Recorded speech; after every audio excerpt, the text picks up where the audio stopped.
ये कहानी है एक कंजूस सेठ जिनका नाम दीनानाथ था।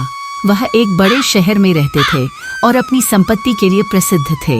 लेकिन उनकी कंजूसी ने न केवल उनके जीवन को बल्कि उनके कर्मचारियों के जीवन को भी प्रभावित किया। दीनानाथ का जन्म एक गरीब परिवार में हुआ था। उनके पिता एक साधारण दुकानदार थे और उनकी माँ घर का काम करती थी। दीनानाथ ने बचपन से ही आर्थिक संघर्ष देखे। जब उन्होंने बड़ा सपना देखना शुरू किया तो उन्होंने ठान लिया कि वे कभी भी गरीब नहीं रहेंगे। दीनानाथ ने अपने जीवन में पहली बार पैसे तब कमाए जब उन्होंने छोटे मोटे सामान बेचना शुरू किया। धीरे धीरे उनके छोटे से व्यापार ने उन्हें एक सफल व्यापारी बना दिया। उन्होंने कई दुकानें खोली और संपत्ति जमा की, लेकिन उनके दिल में एक ही विचार था, पैसे की बचत। दीनानाथ ने अपने कर्मचारियों को न्यूनतम वेतन दिया। उनका मानना था कि अधिक खर्च करने से उनकी संपत्ति कम होगी।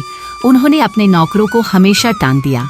जब भी कोई कर्मचारी कुछ मांगता, वह चिढ़ जाते और कहते, तुम्हें क्या चाहिए, तुम्हें तो सिर्फ काम करना है। उनका एक नौकर रामू, जो एक गरीब परिवार से था, ने दीनानाथ की दुकान में काम करना शुरू किया।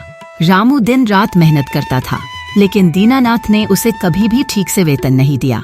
रामू की पत्नी बीमार थी और उसे इलाज की जरूरत थी, लेकिन दीनानाथ ने उसकी कोई मदद नहीं की। एक दिन रामू ने हिम्मत जुटाई और सेठ से कहा, सेठ जी, मेरी पत्नी की तबीयत बहुत खराब है, मुझे कुछ पैसे चाहिए। सेठ दीनानाथ ने बिना सोचे समझे उत्तर दिया, क्या मैं तुम्हारी पत्नी का डॉक्टर हूँ?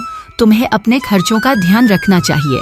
रामू की आंखों में आंसू थे, लेकिन उसने निर्णय लिया कि वह अब और सहन नहीं करेगा।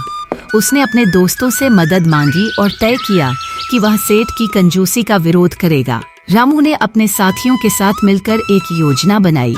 उन्होंने सोचा कि वे सेठ के व्यापार को नुकसान पहुंचाकर उसे अपनी गलती का एहसास कराएंगे। एक रात रामू और उसके दोस्त दुकान के बाहर खड़े हो गए।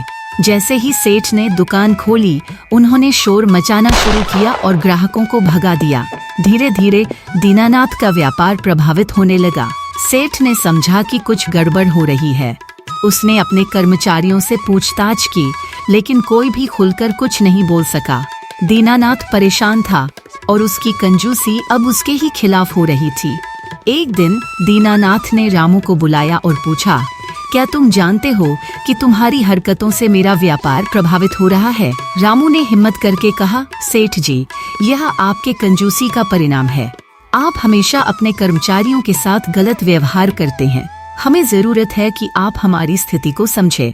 दीनानाथ ने इस बार कुछ सोचने का निर्णय लिया।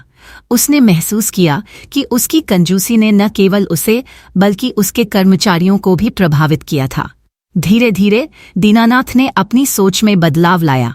उसने रामू को मदद देने का निर्णय लिया। उसने कर्मचारियों के वेतन में वृद्धि की और उनके लिए बेहतर सुविधाएं प्रदान की। दीनानाथ ने यह सीख ली कि कंजूसी केवल पैसे की बचत नहीं, बल्कि रिश्तों का भी बचाव करना है।